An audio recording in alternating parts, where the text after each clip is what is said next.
Hello, my name is Christy Sprague, and myself and Dr. Erin Burns are here today to provide you the update for the 2021 MSU Weed Control Guide for Field Crops, Extension Bulletin E0434. Some of you may already have a copy of this bulletin and can follow along. If you do not currently have a copy, you can order it through the MSU Extension Bookstore. So here we're going to go through some of the ways that you can obtain the weed control guide for the 2021 growing season. First off, the easiest thing to do is to type in the following address into your search engine. That would be shop.msu.edu/product_P/bulletin-E0434. Another way to be able to order the weed control guide is to just go to your web browser and type in MSU Extension Bookstore, and that'll take you to the Extension Bookstore, in which on the first page the 2021 Weed Control Guide for Field Crops is highlighted.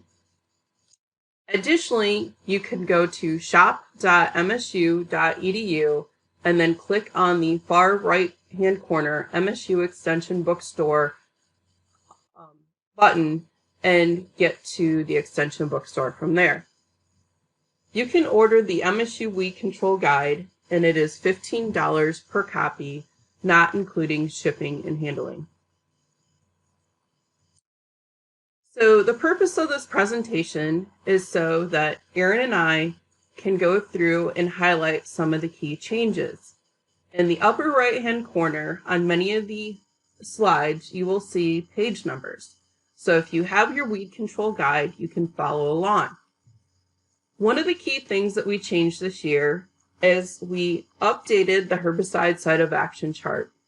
Again, knowing herbicide group numbers is really important when you're looking at trying to manage herbicide-resistant weeds. So for example, if you have an ALS-resistant weed, it is group 2 resistant. Our ALS inhibitors are listed on here. From there, you can decide that none of those herbicides or active ingredients would be useful in controlling an ALS-resistant weed. Each one of these group numbers are associated with the different products when you look at the efficacy charts throughout the weed control guide for each of the crops. This year, the site of action group numbers now follow the revised Herbicide Resistance Action Committee classification chart. So a couple key changes for that is that a few of the group numbers have now been combined with other group numbers. So for example, under photosystem 2 inhibitors, which include things like atrazine or the triazines, the group 7 herbicides are now part of the group 5 herbicides. So for example, linuron is now a group 5 herbicide instead of a group 7. So that's just one key change. So these are just some minor changes just to make you aware of.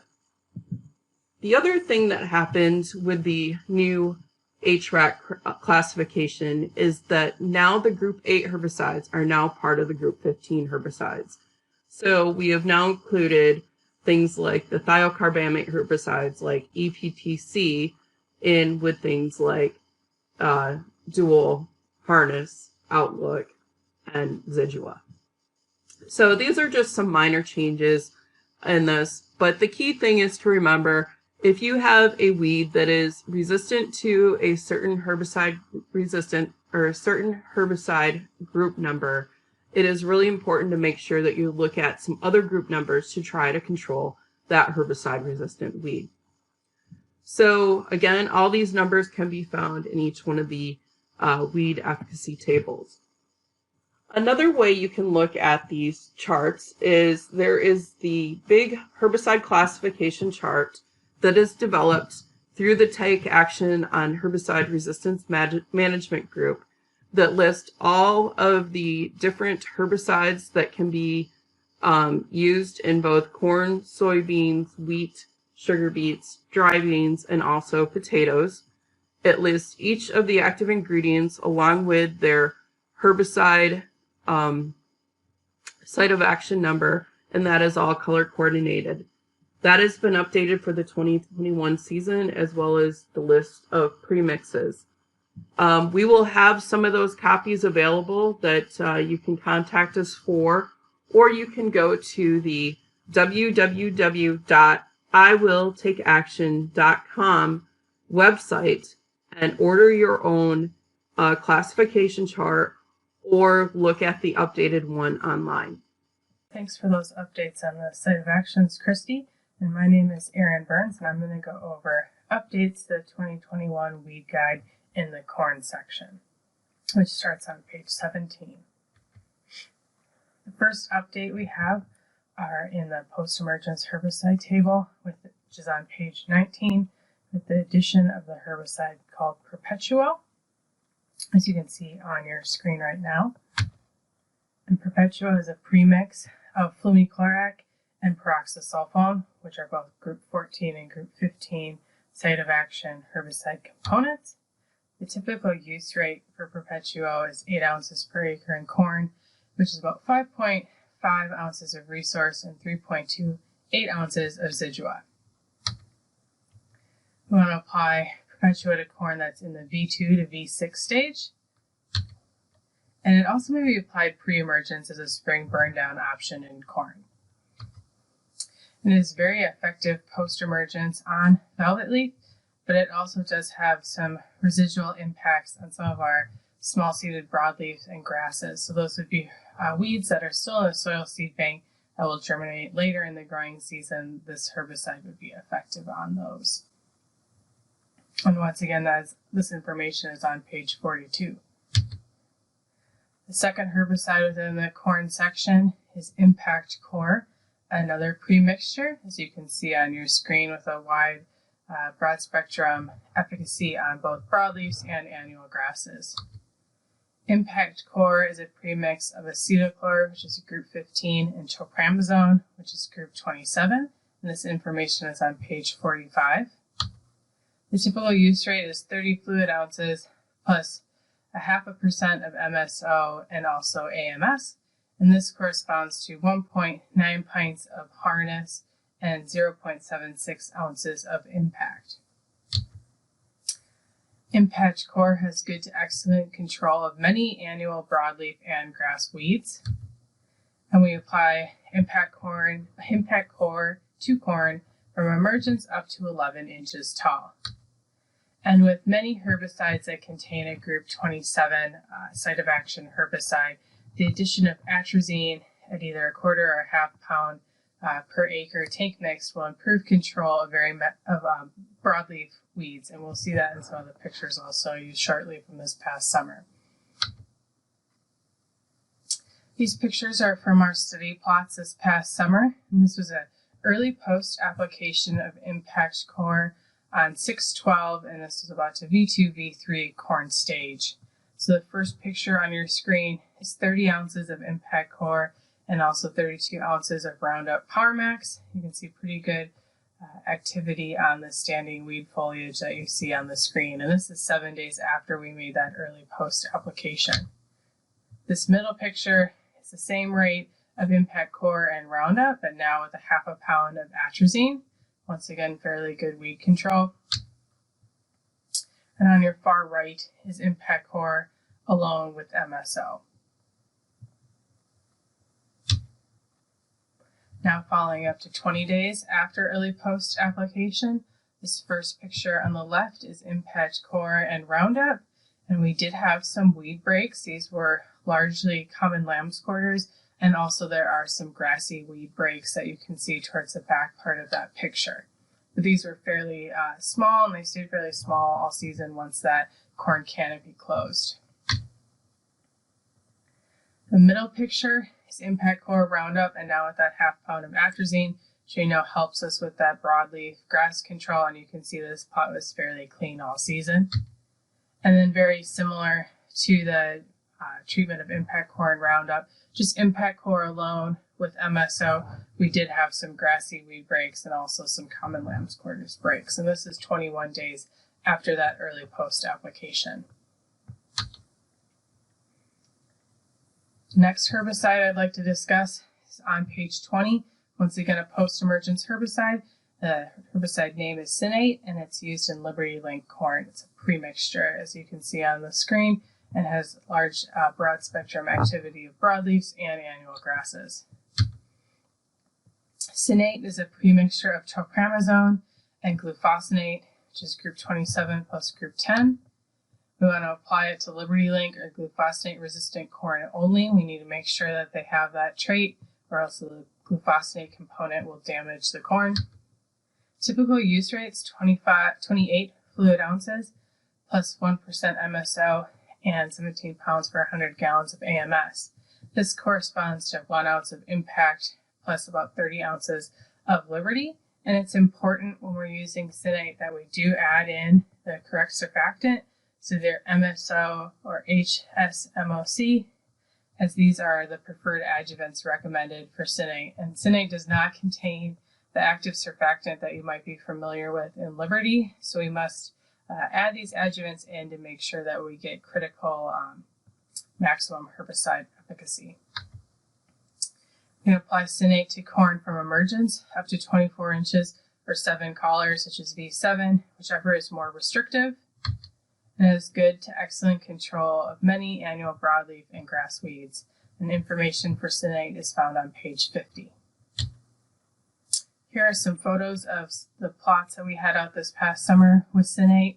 This is 13 days after post, and the post was made later in the season to really stress that weed control at 619, which corresponded to about the V5 stage of corn.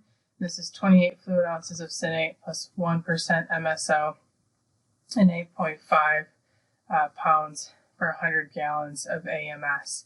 And we can see some pretty good burn down activity on the standing weeds. And then some longer term activity, 26 days after post, the plots were still fairly cleaned and stayed pretty clean throughout the entire season.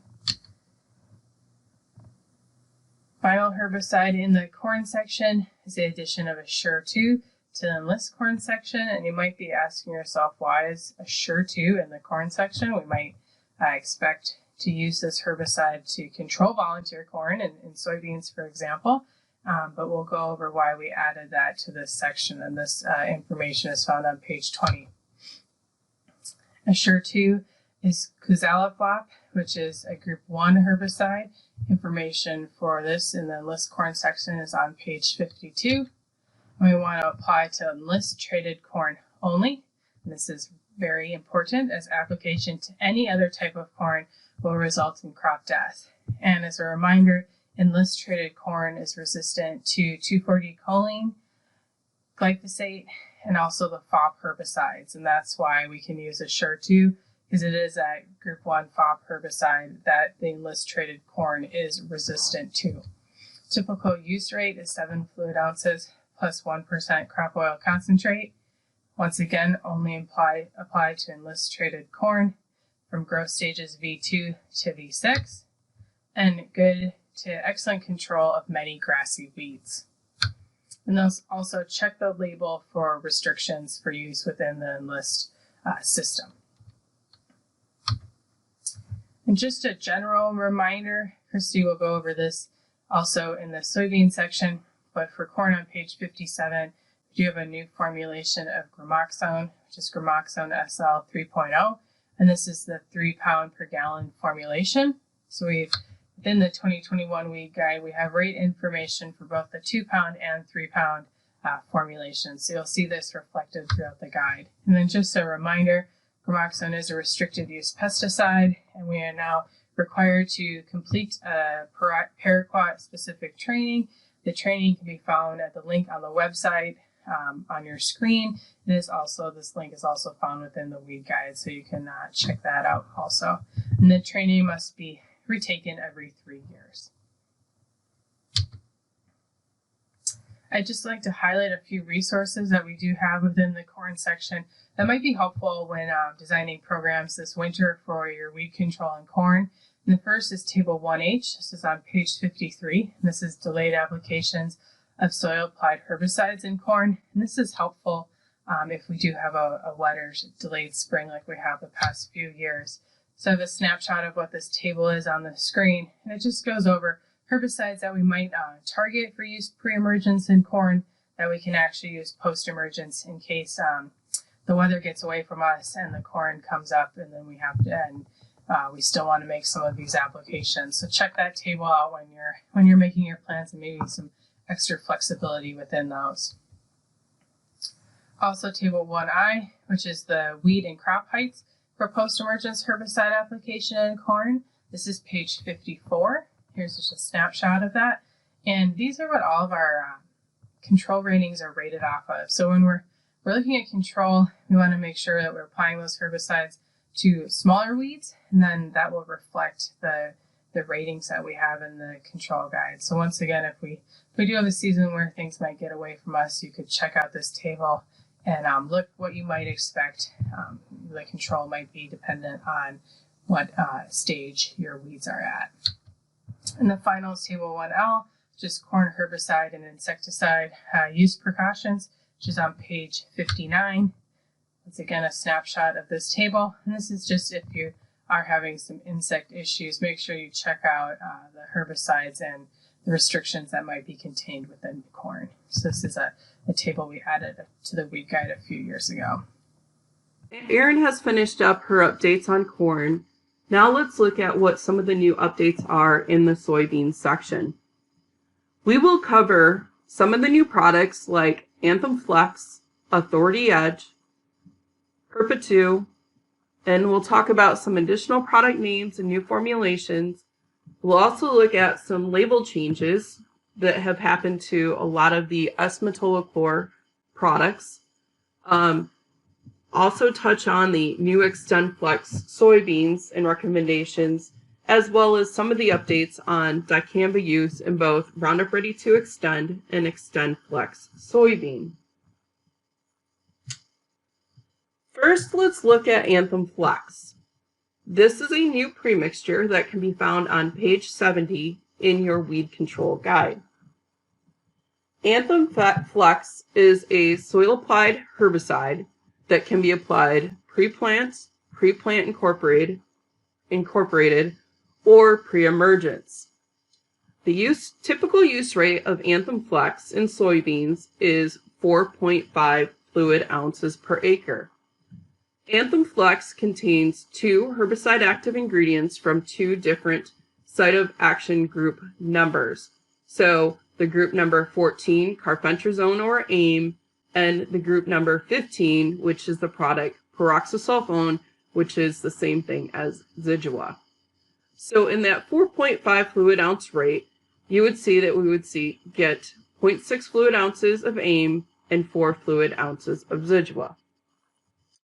With Anthem Flex, since it is a soil-applied herbicide, we're basically going to get the same activity as what we would see with Zidua. The important things to remember is to make sure that the seed furrow is closed once those soybeans are planted, and the soybean seed is planted at least 1 inch deep to make sure that we do not see any injury from the Anthem Flex application. It is also important not to apply Anthem Flex once soybeans have emerged. The rotation restrictions of Anthem Flex are very similar to what we see with other products that contain Zidua. Depending on application rate, we can be planted anywhere from 1 to 4 months after applying Anthem Flex. Oats, rye, and barley, 11 months. Alfalfa, 10 months. Dry bean, 9 months. And sugar beet, 15 months. A couple of key things about Anthem Flex. The activity that we see is it's going to be excellent on several of our pigweed species and also on grasses. It will also provide good control of weeds such as eastern black nightshade, Palmer amaranth, and water hemp. With these weeds, we would see good initial control, but because of the late emergence that we see with Palmer amaranth and water hemp, it is likely that we will need a good post-emergence application of another herbicide to control these weeds throughout the rest of the season. The next product I would like to touch on is Authority Edge. This can be found on page 79. This is also a soil applied product that can be applied pre-plant, pre-plant incorporated, or pre-emergence. The use rate for Authority Edge is 9 fluid ounces per acre. However, that use rate can change either to go lower or higher, but is really dependent on what the soil type is, the pH, and the organic matter. We have provided the rate range of this herbicide for the different soil types in the weed control guide. At the 9 fluid ounce rate, you would get 6.1 fluid ounces of Spartan or sulfentrazone and 3.25 fluid ounces of Zidua SC, which is peroxysulfone. Again, a group 14 and a group 15 premix. Authority Edge contains the same products as Authority Supreme. However, it is at a different ratio. In Authority Edge, we see higher sulfentrazone rates than what we see in Authority Supreme. So we would expect better and probably more broad spectrum broadleaf weed control. Couple key things to remember about Authority Edge applications. Do not apply on sands with less than 1% organic matter. It is also important to ensure that the seed furrow is closed when making that application. It is also important to apply within 3 days of soybean planting and not to apply after soybeans have emerged. And this is to ensure that we do not see or to reduce the chances of soybean injury. The rotation restrictions for Authority Edge are 4 months for corn and wheat, 12 months for alfalfa, 9 months for dry bean, and 24 months for sugar beet. The key weeds that Authority Edge controls is it'll provide excellent control of common lamb's quarters, eastern black nightshade, pigweed, several pigweed species including redroot, Powell amaranth, and several grass species. Another thing to think about is it will provide good control of Palmer amaranth, water hemp, and also yellow nutsedge. Again, with Palmer amaranth and water hemp, we would need to have a good post-emergence option to control some of those late emerging of those two species. The next product we'll talk about is a post-emergence product, and this can be found on page 91, and this is Perpetue.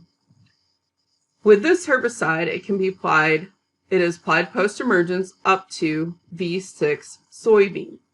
The use rate of Perpetue is 6 fluid ounces per acre, and that contains 4.12 fluid ounces of resource and 2.46 fluid ounces of peroxysulfone or Zidua. Again, another premixture of a group 14 and group 15 herbicide.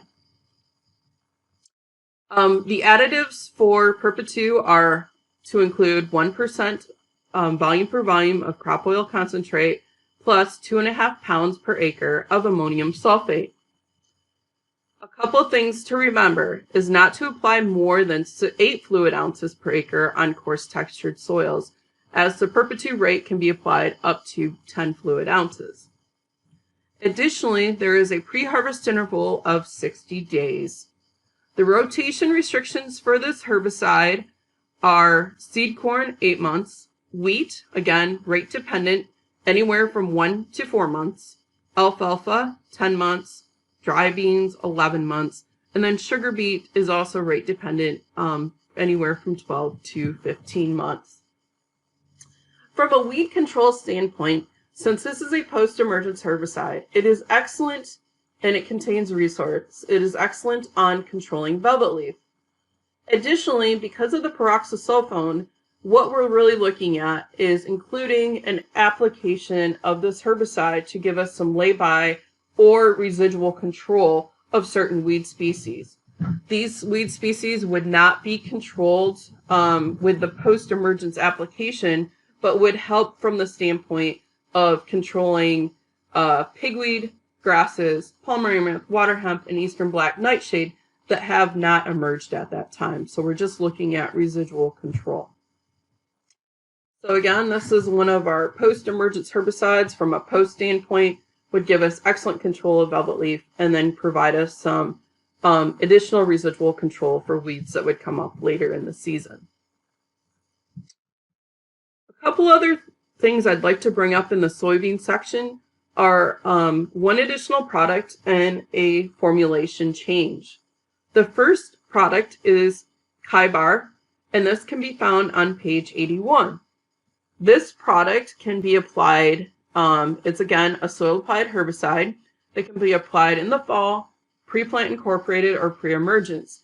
It does have some burn down activity, but would likely need to be tank mixed with glyphosate, 2,4-D, or a combination of some of the burn down herbicides that we have.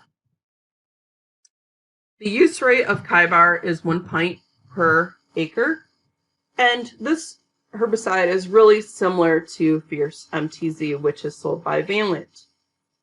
Chibar is being sold and marketed by Corteva, and the components of Chibar are metribuzin at that 1 pint rate is 4 ounces per acre. It would contain 2 ounces of Valor and 2.5 fluid ounces of Zidua SC.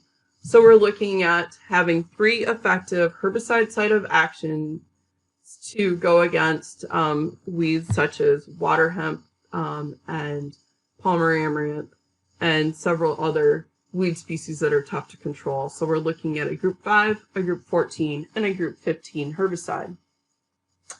The other thing I wanted to bring up is a new formulation of Gramoxone, which is a 3-pound AI per gallon formulation.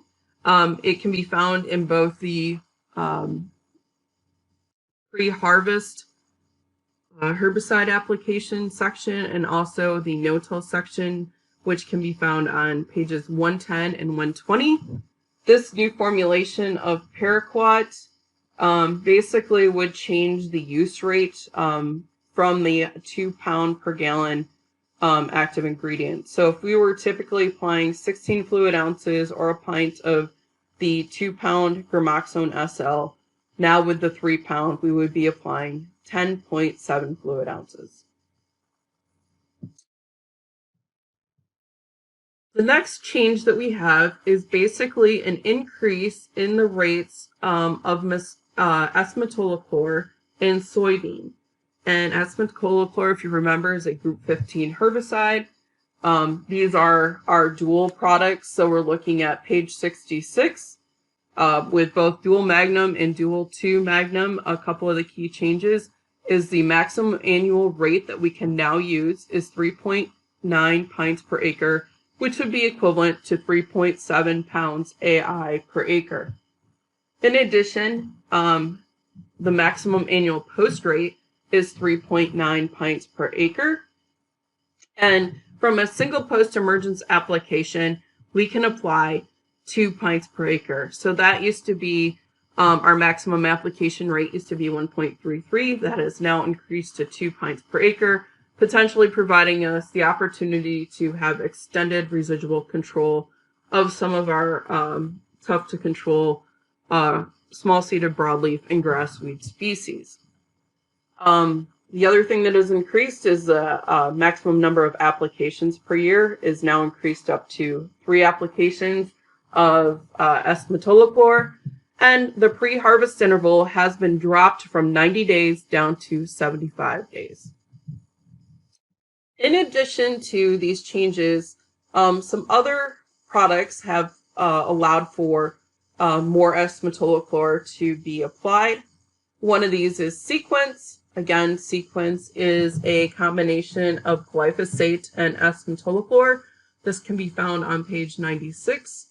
The maximum annual rate as well as post rate is now up to 9.8 pints per acre, and we can make a maximum single application of 4.5 pints per acre post-emergence, and that pre-harvest interval has again changed to 75 days prior to soybean harvest.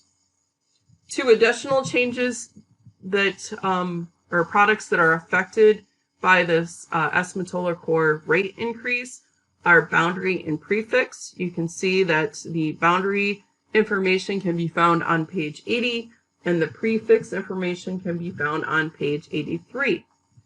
The maximum annual S-metolachlor rate of 3.71 pounds AI per acre. Again, this is increased from the previous 2.5. So that just means that we could use boundary, we could apply dual post-emergence, so we can kind of maximize that S-metolachlor rate if we need to. And that pre-harvest interval has also changed. Again, boundary is a soil applied product and prefix can be applied either soil applied or post-emergence. Next, I'd like to discuss Extend Flex soybeans. Extend Flex soybeans are new for the 2021 growing season. With the Extend Flex system, we are now able to apply registered Dicamba products, glyphosate, and also glufosinate post-emergence in soybeans. So with this trait, we are able to apply 3 different herbicide site of action groups that at one time were not able to be applied together. So very similar to the Enlist E3 soybeans, we have 3 different site of action groups. With the Extend Flex soybean system, we have another additional 3 site of action herbicide groups that with previous soybean traits we were not able to apply together. So again, we're looking at the Dicamba formulations, registered glyphosate or Roundup, or any of the other glyphosate formulations, and an example of glufosinate would be Liberty. On page 104 in the Weed Control Guide, we have Table 2I, which really talks about some of the recommendations for the Extend Flex soybean system. And it talks about the use of soil-applied herbicides as well as what post-emergence herbicides can be applied, timings, the amounts, and so forth. So take a look at page 104 and it kind of gives some general recommendations.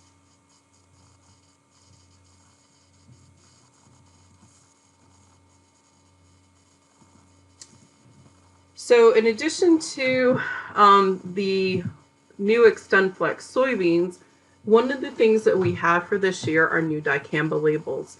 As most of you are aware that the registered Dicamba formulations registrations were canceled in mid-season last year for things like Ingenia, Extendamax, and Fexapan. As of October, there are new 5-year labels. So with those products, we'll see new labels for the next 5 years. And some of these labels have changed a little bit. So we're going to spend some time going through highlighting some of these changes. So they're a little bit different than the labels that we've seen for these Dicamba products over the last couple of years. So some of the things that have changed are registered uses, the application window, the use of drift reducing adjuvants, and also volatility reducing agents. There's some new restriction language on the use of AMS. So with these Dicamba products, remember we will not be using ammonium sulfate.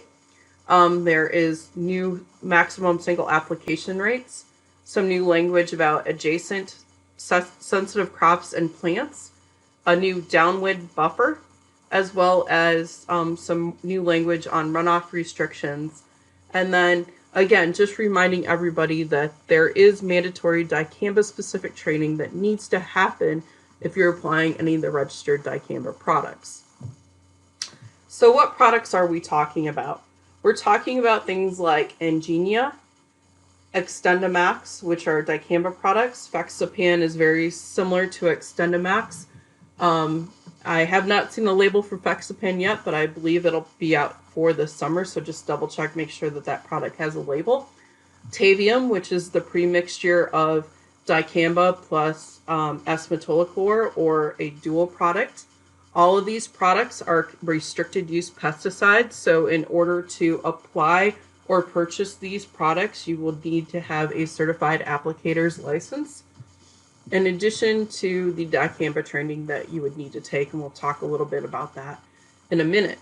The other thing is that has changed for this year is that these products can only be applied on dicamba resistant crops. So for example, Roundup Ready 2 Extend soybeans or Extend Flex soybeans. We cannot use it on corn. We can't use it for burn down prior to other crops. So again, they're very specific for dicamba resistant crops. The other thing that has changed is there is now a maximum single application rate of a 1/2 pound AE per acre, which is equivalent to 22 fluid ounces of XtendiMax and Fexapan and 12.8 fluid ounces of Ingenia. Previous labels allowed for the use of 1 pound of dicamba for the use of XtendiMax and Fexapan pre-emergence. That application rate has been dropped, so the maximum amount that you can apply in any one application is a 1/2 pound. Remember, we can still make multiple applications. The other thing that's probably the biggest change is the application timing. So with Tavium, we can apply Tavium. Again, that's the premixture of dicamba plus S-metolachlor. So it can be applied anywhere through the R4 soybean stage or June 30th, whichever occurs first. The biggest thing for the other dicamba products is you cannot apply any of these dicamba products after June 30th. So you can apply on June 30th, but if July 1 hits, you're not allowed to apply any of these dicamba products. One other additional thing is on the XtendiMax label, you will see that there is also an R1 cutoff. That is to basically to protect from potential injury to soybeans. That indication is not on the Ingenia label. So that's just one slight difference between the two labels. But the biggest thing to remember is that no application should occur after June 30th. Another few things that have changed is that there is more information on important additive and tank mix information. Remember, you need to look at the different websites to look at what tank mixes are allowed. In most cases, these tank mixtures will require a drift reducing adjuvant unless they are otherwise specified. And one of the new things for this year is most of these tank mixes are going to need a volatility reducing agent. So those are going to be called VRAs. So those will be required. Another thing is to make sure that we do not tank mix ammonium sulfate with any of the dicamba products, because what that does is that it increases volatility and increases the chances for off-target movement to sensitive crops.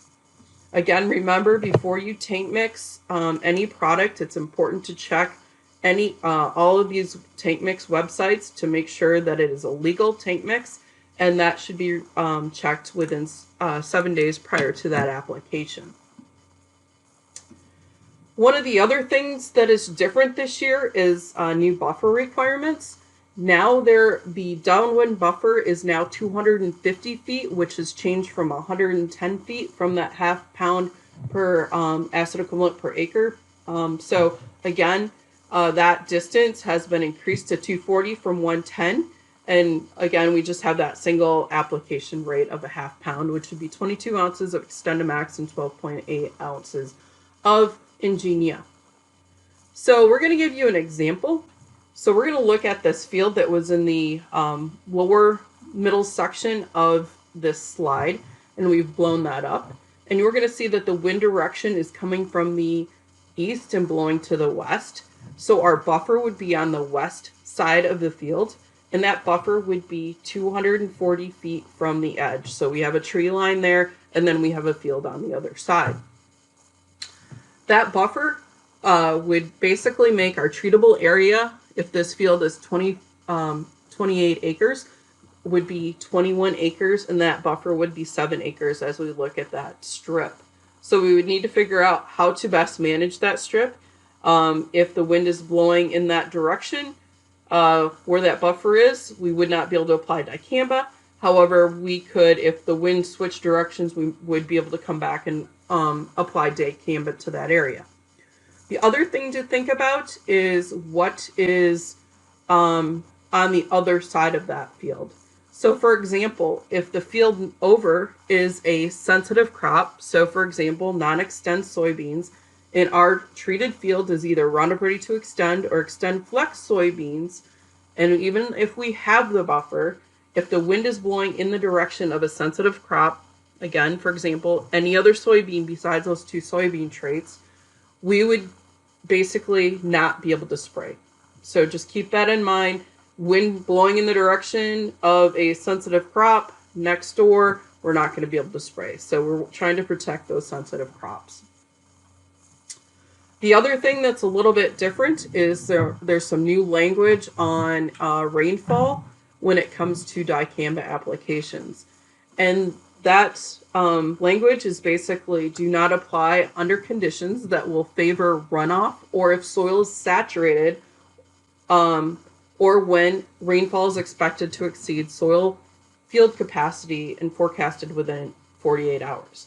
The main reason for that is to make sure that we do not get dicamba runoff from one field to the next. We have seen that in the past where we've had, 4 to 6 inches of rain and runoff has gone to another field and has carried dicamba to that other field. So it's really trying to protect that against that. So if you know that you have a large amount of rainfall coming in 48 hours, dicamba should not be applied. The next thing we need to think about is looking at that dicamba specific or group 4 training, which is required.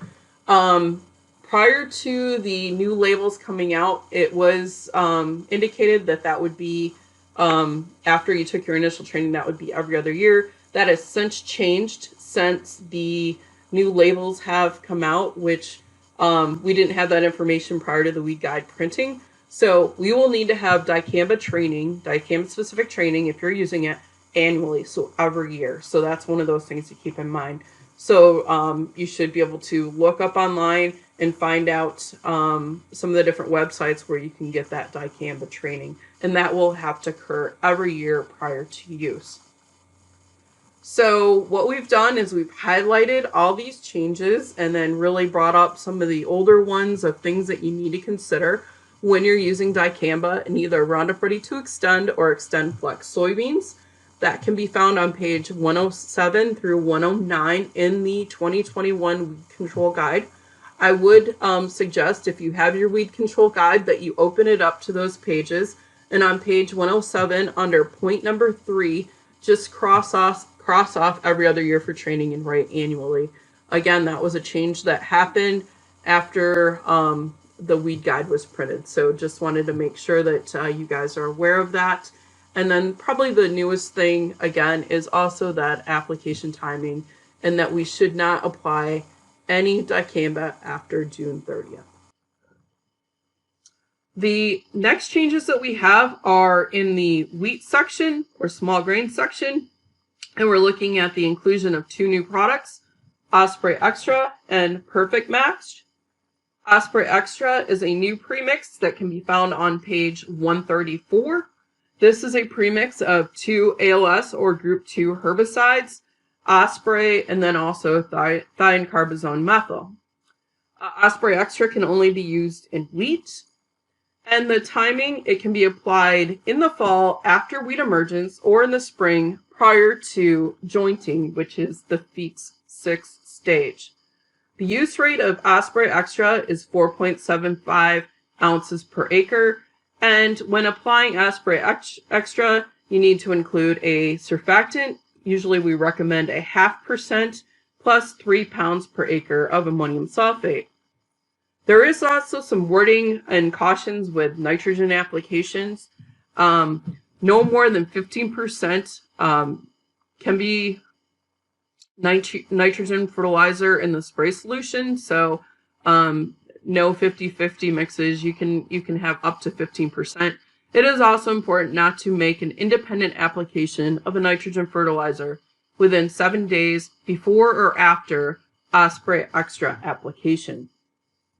It's also important not to lower the spray solution below pH of 6.0.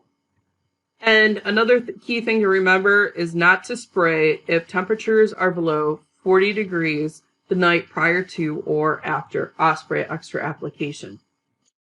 One thing I'd like to note on page 134, there was a misprint as far as the pounds AI per acre. You can see here it says 0.297.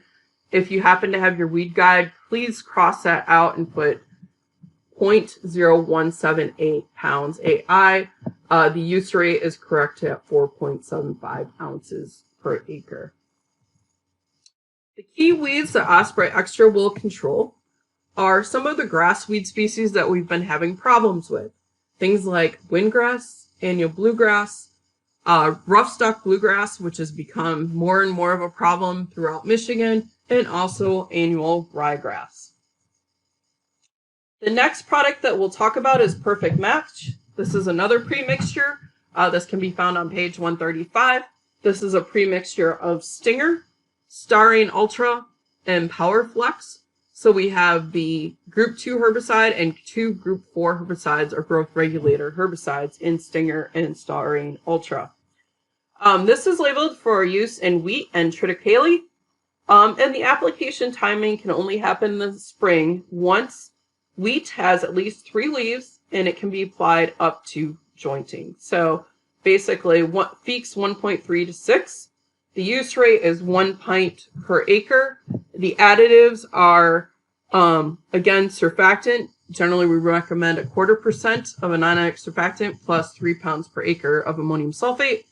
And similar cautions with nitrogen applications, not to apply an independent nitrogen application, fertilizer application within 7 days prior to or after Perfect Match applications. And also do not apply if wheat is underseeded with a legume, or else we would kill the legume with both the Stinger and Starine applications in that Perfect Match. This product does have good activity on several grass species, including windgrass, annual bluegrass, annual ryegrass, cheat, and downy brome. It does not have good activity on roughstock bluegrass. It has good activity on a lot of our winter annual weeds like chickweed, horseweed, which can be a winter or summer annual, mayweed, pennycress, shepherd's purse, and several of the other mustard species that we deal with in wheat. Some of the broadleaf weeds that it has good activity on are common lamb's quarters, pigweed, common and giant ragweed, and also Canada thistle. The last section I'm going to talk about is the dry edible bean section. This can be found on page 162. One of the key changes is Outlook is labeled for lay-by applications, so post-emergence. Outlook, again, is dimethenamide P. It's a group 15 herbicide. It can be applied early post when dry beans are at that V1 to V3, so 1 trifoliate to 3 trifoliate stage. Use rate would be 10 fluid ounces per acre post-emergence. This will not control emerged weeds. What this application is for is to give you some residual control of potential weeds like water hemp, palmer amaranth, or some grasses that may come up later. It can cause some temporary leaf burn and stunning, and we did some stuff this fall. Unfortunately, we didn't have the opportunity to do anything this spring, but we did see that some of the tank mixes will increase injury. We are planning on looking at these applications further this next season, and we'll get you some more information on that. So with the water hemp issues that are starting to show up more commonly, looking for ways to get some residual control later in the season. And again, this would be a lay-by application similar to what we do in things like sugar beets or soybeans. It does have a pre-harvest interval of 70 days. And we cannot exceed 21 fluid ounces per acre per season of Outlook applications. One other key thing I want to mention is we will be dropping the pre-emergence use, or have dropped the pre-emergence use of Outlook. We tend to see a lot more injury and just keeping it as either pre-plant incorporated or early post. The next section I would like to discuss is the potato section, which starts on page 168. And we just have one herbicide that we added to the potato section, so this will be fairly short. This is on page 168 again. The herbicide is Sonolin, and you can see on the screen pretty good control, good to actually control on annual grasses, but it does also pick up common lamb's quarters, which can be a large problem in a potato production. Sonolin is a group 3 herbicide. The typical use rate is 2 pints per acre, but this is dependent on soil texture, so it's important that you know the soil texture in your field, as this will modify that rate slightly depending on if you're coarse, medium, or fine textured soils. We want to apply Sonolin to potatoes as a pre-plant incorporated only, and it's very important that you work it into the soil immediately after application. If you don't work it into the soil, we see some reductions in herbicide efficacy, so it's fairly important that you do this step. And once again, it has good to excellent control of grasses and also common lamb's quarters. And this information is all on page 169. We had trials with Sonolin out the past few years in potatoes, and this is 25 days after that pre-emergence application of Sonolin that we then worked into the soil. So this is 2 pints per acre on your screen. Fairly great weed control. This plot stayed fairly weed-free throughout the duration of the season. And then we also looked at different pairings with Sonolin. So this is Sonolin plus 8 ounces of metribuzin. Once again, fairly clean, 25 days after herbicide application. And details of these studies can be found on our website, which is msuweeds.com. One last thing that I would like to bring up is the updates on some of the different fact sheets that we have in the back of the weed guide.